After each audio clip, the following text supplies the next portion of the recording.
The Presbyterian Home for Children is an agent of God's love, called to transform the lives of children and their families. Who is the child in need? For the Presbyterian Home, this has changed many times in 150 years. Orphans following the Civil War and World Wars I and II. Children in poverty during the Great Depression. Wards of the state at the end of the last century. And now, new needs arise. By law, group homes are now the last choice for traditional foster care, and that's left empty space on the Presbyterian Home campus that can be used to reach out and help other groups of children in need. We're not limited to just one program, and there are so many needs that we have the ability to meet. Did you know that nearly a quarter of the homeless people in the U.S. are under 25 years old? Many are young adults, but still kids really, who are too old for foster care, but still need help in getting started in life. So we've started a program that helps them transition into adulthood. I am so thankful for the Presbyterian Home.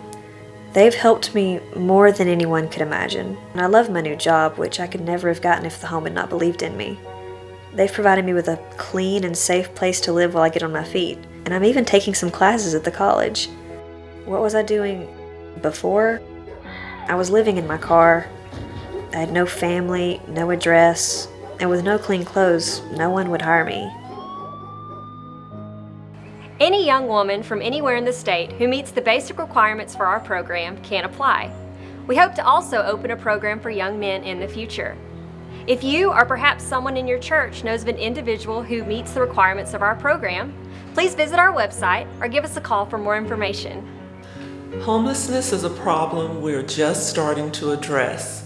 Alabama has been ranked worse, number 50, in a state-by-state report on homeless children in the U.S. Shelters are wonderful, but single mothers who are homeless with children face obstacles in moving towards a permanent home. I've been moving in and out of shelters, sometimes staying in a rundown house, sometimes with a friend, until we get thrown out. That's no way to raise a child, no way to live. And without skills, how can I ever get ahead? I was ready for a safe place for me and my daughter. I went to a local church for help, and they told me about secure dwellings. With this program, we can provide a safe place for children and give their female caregivers the opportunity to learn skills, stabilize their lives, get a job, and move toward independence.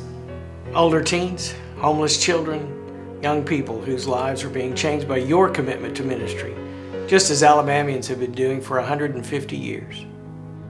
I don't remember the exact day I got there, but it was in 1970. I do remember running away from the home. My dad asked me where I was going, and I told him I was coming to him.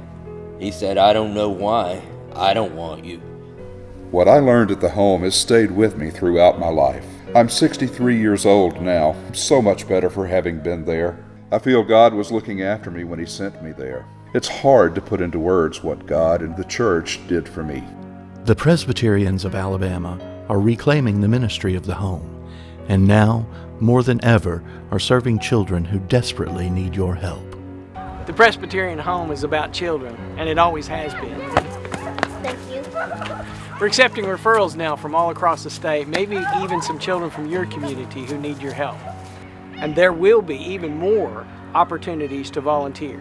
We're celebrating the rebirth and the renewal of ministries that will enable us to live out the mission of the Presbyterian Home, to be an agent of God's love, called to transform the lives of children and their families. With your support, we're transforming lives by helping children grow up to be the people that God meant them to be. As you consider these children and begin to understand the tremendous transformation that God's love can make in each life, I hope you allow Christ to not only touch your heart, but cause you to ask, what can I do to help? What is God calling me to do? Will you help? There are many ways to show the love of Christ to children whose young lives have been entrusted to us. Visit us today at phfc.org to find opportunities for financial and volunteer support. Thank you.